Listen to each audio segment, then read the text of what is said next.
বিলাসীপাৰা সমজিলাৰ অন্তৰ্গত হাউদাৰদাৰীত উপস্বাস্থ্য কেন্দ্ৰ নিৰ্মাণৰ নামত ব্যাপক দুৰ্নীতিৰ অভিযোগ। ঠিকাদাৰে নিজৰ ময়মতালিৰে অতি নিম্নমানৰ কাম কৰি লাখ লাখ টকা আত্মসাৎ কৰাৰ অভিযোগ উত্থাপিত হৈছে। আঁচনিখনত যুগুত কৰা প্ৰাককলন মতে কাম নকৰি অতি নিম্নমানৰ ইটা চিমেণ্ট আৰু মাটি মিহলোৱা বালি দি নিৰ্মাণ কাৰ্য চলোৱাৰ অভিযোগ ঠিকাদাৰৰ বিৰুদ্ধে।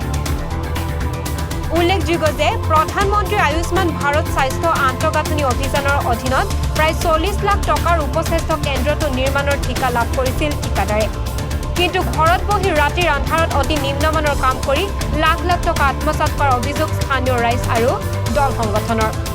অতি শীঘ্ৰেই ৰাষ্ট্ৰীয় স্বাস্থ্য অভিযান ঊৰ্ধ্বতম কৰ্তৃপক্ষৰ লগতে বিলাসীপাৰা সমজিলা আয়ুক্তৰ কামটো তদন্ত কৰি ঠিকাদাৰৰ বিৰুদ্ধে বিহিত ব্যৱস্থা গ্ৰহণ কৰাৰ দাবী উত্থাপন কৰে সচেতন ৰাইজ আৰু স্থানীয় দল সংগঠনে।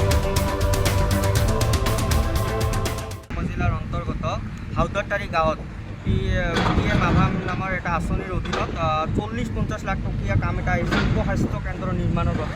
কিন্তু উপস্বাস্থ্য কেন্দ্ৰ নিৰ্মাণৰ কামটো এটা ঠিকাদাৰ লাভ কৰিছে। ঠিকাদাৰজনৰ নাম হৈছে শহীদুল ইছলাম।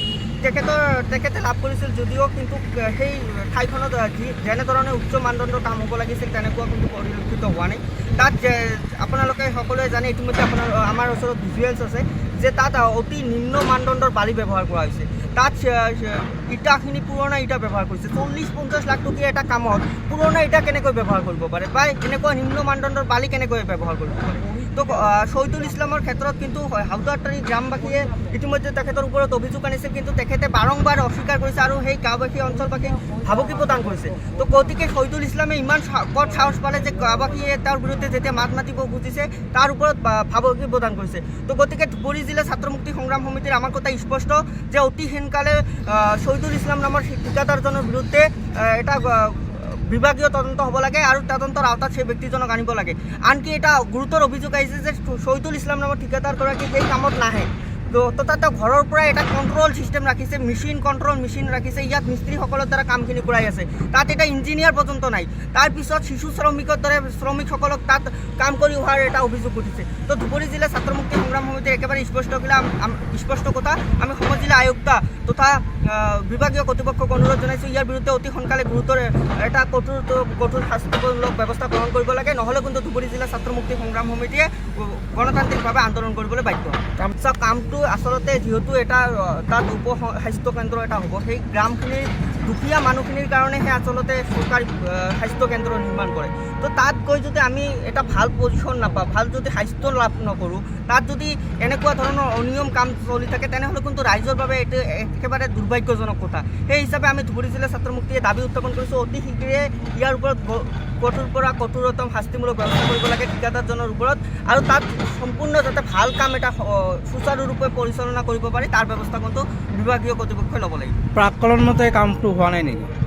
40-50 লাখ টকীয়া ইতিমধ্যে ক'লোঁ যে 40-50 লাখ টকীয়া কাম এটা পুৰণা এটা কেনেকৈ ব্যৱহাৰ কৰে। তাৰপিছত যদি আমি ক'ব যাওঁ যে কামটো ভালমতে চলি আছে, সেয়া যুক্তিসংগত হ'ব নেকি?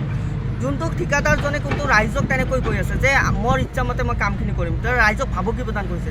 তো আমাৰ কথা একেবাৰে স্পষ্ট, ইয়াৰ বিৰুদ্ধে অতি সোনকালে কঠোৰ কি জনাব এই বিষয়ে? চাওক, আমি মুখ্যমন্ত্ৰী তথা স্বাস্থ্যমন্ত্ৰী ডাঙৰীয়াক অনুৰোধ জনাইছোঁ যে অতি সোনকালে ইয়াৰ বিৰুদ্ধে এটা কঠোৰ শাস্তিমূলক ব্যৱস্থা কৰি নতুনকৈ কেনেকৈ শুভাৰম্ভণি কৰিব পৰা যায়, নতুনকৈ কেনেকৈ কামখিনি ভালকৈ কৰিব পৰা যায় তাৰ এটা ব্যৱস্থা গ্ৰহণ কৰিব লাগে।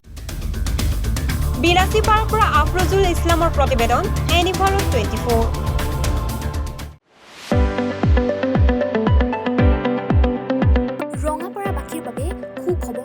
আপুনি যদি দুচকীয়া বাহন ল'ব বিচাৰিছে তেন্তে এতিয়াৰ পৰা আৰু চিন্তাৰ কোনো প্ৰয়োজন নাই।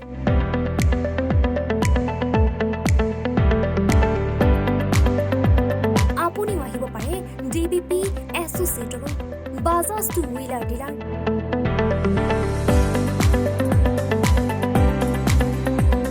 আমাৰ ঠিকনা ৱাৰ্ড নং 8, ঠাকুৰবাৰী ৰোড, ডাকঘৰ, ৰঙাপাৰা, জিলা শোণিতপুৰ।